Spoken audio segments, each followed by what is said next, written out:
الذين آمنوا وتطمئن قلوبهم بذكر الله ألا بذكر الله تطمئن القلوب. بسم الله الرحمن الرحيم.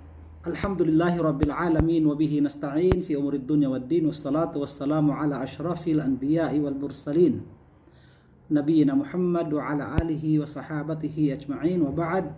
Assalamualaikum warahmatullahi wabarakatuh.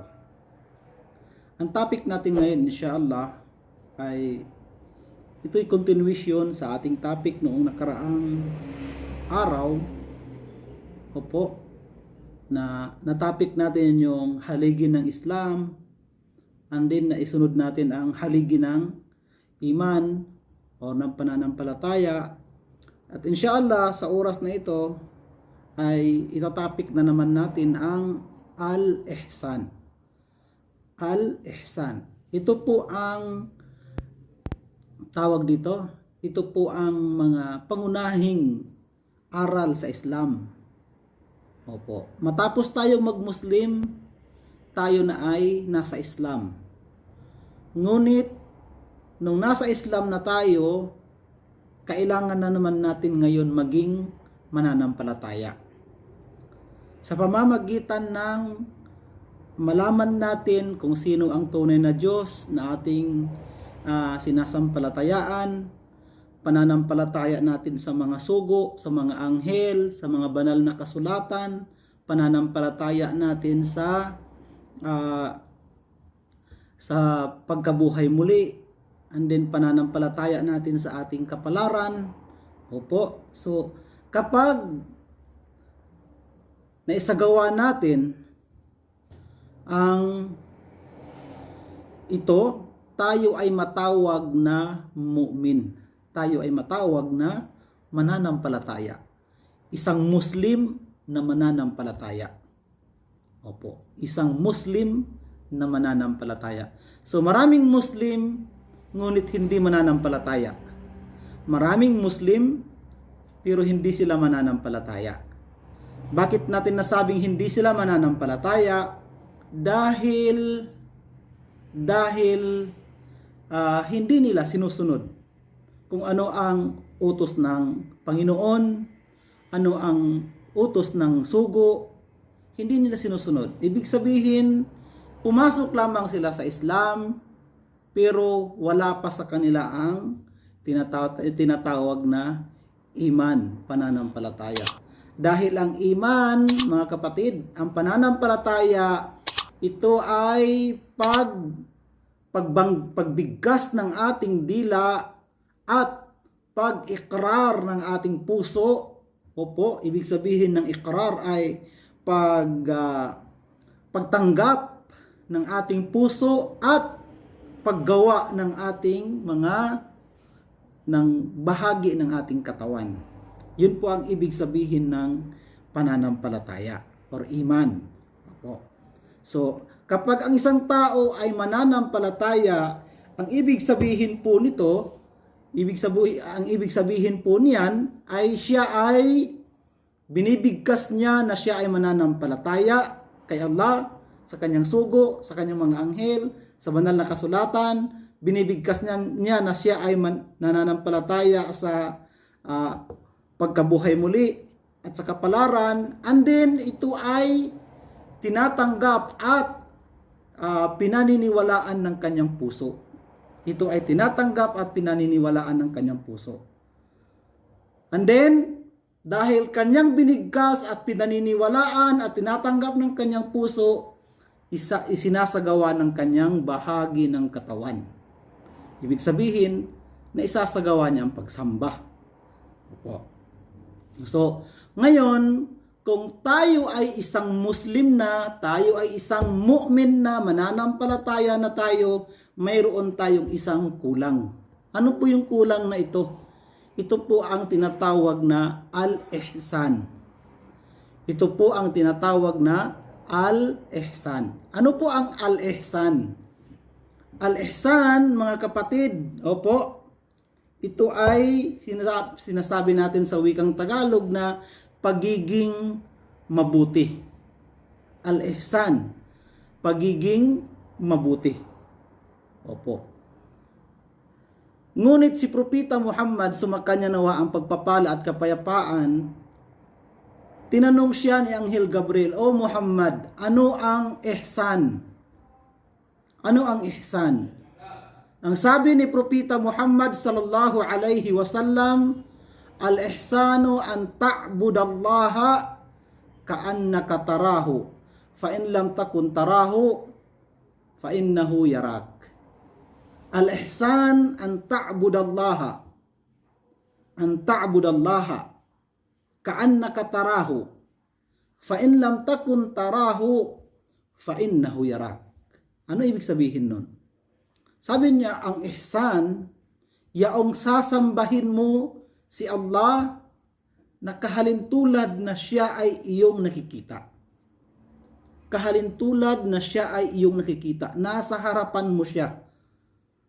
Ibig sabihin, kapag ang isang tao kanyang nababatid at nasa isip niya, nasa puso niya, iniisip niya na nasa kanyang harapan ang Panginoon at siya ay sumasamba, asahan mo na ang kanyang pagsamba, ang kanyang pagdarasal ay kanya itong iniigian at kanya itong pinagbubutihan. Opo. Kahalintulad ng bawat isa sa atin, isang nagtatrabaho, nasa harap niya ang kanyang amo, talagang aayusin natin at pagbubutihan natin, iinaman natin, iigian natin ang ating pagtatrabaho. Nang sa ganon, katanggap-tanggap ng amo, tatanggapin ng amo, malugod ang amo sa atin. Diba? So, paano na yung ating pagsamba sa Panginoon?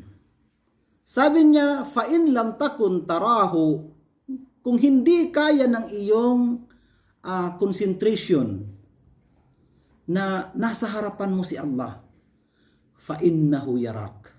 Alalahanin mo na siya ay nakakabatid sa iyo, nakakakita sa iyo. Opo. Ito yung sinagot ni Propeta Muhammad kay Anghel Gabriel nung nagtanong si Anghel Gabriel sa kanya. Sambahin mo si Allah kahalintulad ng nakikita mo siya.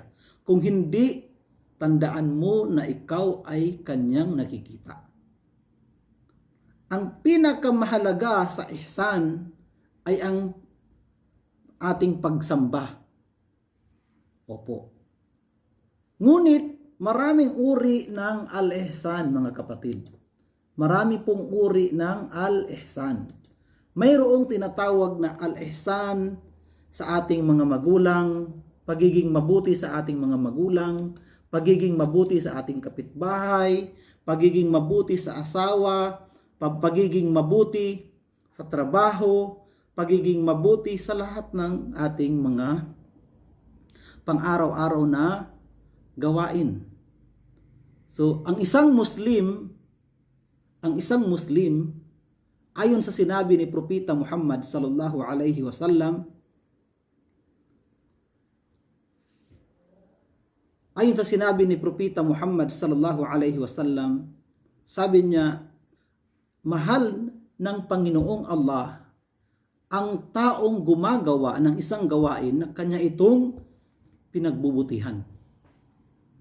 Kanya itong pinagbubutihan. Opo. So, sinasabi ko po na maraming uri ng al-ihsan. Maging mabuti tayo sa ating mga magulang. Maging mabuti tayo sa ating mga kapitbahay, sa ating bisita, sa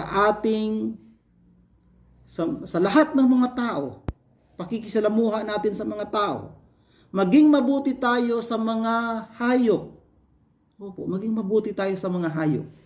Inna Allaha katabal ihsan ala kulli shay.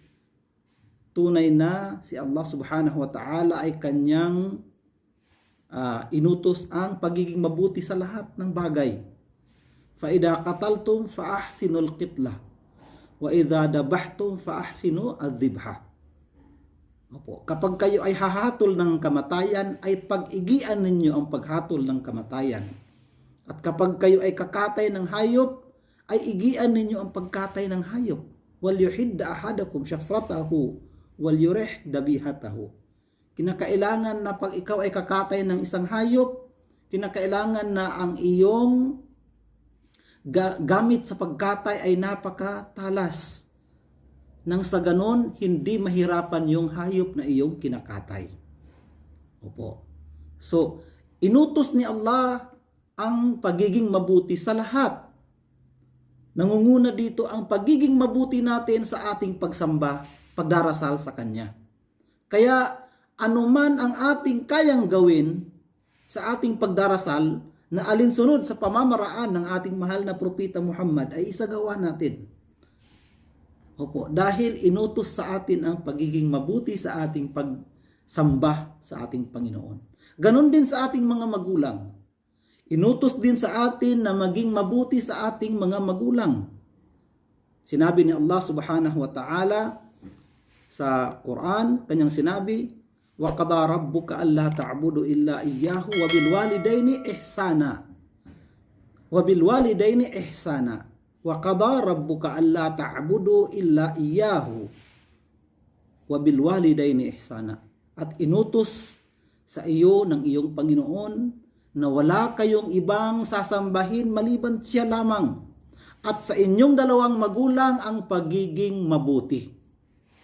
Inutos ng ating Panginoon. Sa ating mga kapitbahay, ganun din. Sinabi ng ating mahal na propeta, sumakanya nawa ang pagpapala at kapayapaan.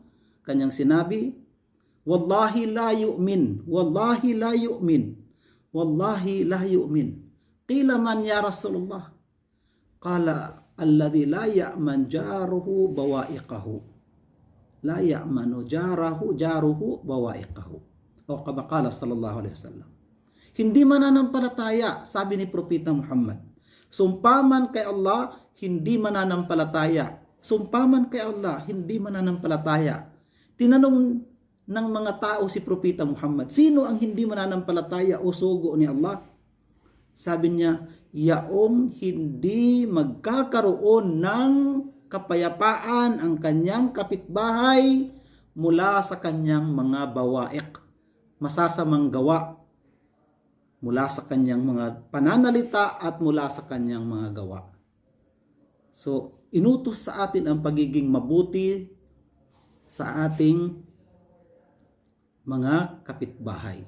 At sinabi pa ng mahal na propeta, sumakanya nawa ang pagpapala at kapayapaan, man kana yu'minu billahi wal yawmil akhir, falyukrim jarahu. Opo. Sino man sa inyo ang mananampalataya kay Allah at sa huling araw ay kanyang pag-igian ang kanyang kapitbahay. Sila man ay hindi Muslim o Muslim, sila man ay iyong mga kamag-anak o hindi, dahil sila ay kapitbahay mo, mayroon silang karapatan sa iyo. At maraming iba't ibang uri ng ihsan. Wa khaliqin nasa bi khuluqin hasan. Lahat ng mga tao kinakailangan nating pakitunguhan sa pinakamainam na pakikitungo, pinakamabuting pakikitungo. Kapag tayo ay manalangin sa ating Panginoon, kinakailangan natin igian yung ating pananalangin. O Allah, o Panginoon ng sandaigdigan, o Diyos ng sanlibutan, o tagapaglikha ng nilalang, biyayaan mo kami. Dagdagan mo sa amin ang aming mga biyaya. Igian natin ang ating panalangin. Opo. At ang ihsan, mga kapatid, ito ay ang pangatlong antas ng relihiyong ito. Ito yung pangatlong antas ng relihiyon na ito. Ang una ay ang Islam, ang pangalawa ay ang iman, at ang pangatlo ay ang al-ihsan. Opo. Kapag ikaw ay yumakap sa Islam, pagkatapos mong yumakap sa Islam, ikaw ay mananampalataya, isa na lamang ang kulang sa iyo, at ito ang al-ihsan. pagiging mabuti sa iyong pagsamba, pagdarasal, pag-aayuno, sa lahat ng gawaing pagsamba. Pananampalataya kay Allah, maging mabuti ka. Pananampalataya sa iyong sugo, maging mabuti. Sa iyong mga magulang, mga anak, asawa, at sa mga tao, kapitbahay, bisita, at sino mang nasa paligid, pati ang mga hayop. Pati ang mga hayop. Opo mga kapatid. So, yun po yung ating topic sa oras na ito, al-ihsan. Naway dagdag ito kaalaman para sa atin. Dalangin natin kay Allah subhanahu wa ta'ala na tayo ay patatagin sa kanyang relihiyon at huwag tayong padatnan ng anumang pagsubok na hindi natin kakayanin. Opo, dagdagan nawa ni Allah subhanahu wa ta'ala ang ating kaalaman na siyang makakatulong sa atin dito sa mundo hanggang sa kabilang buhay.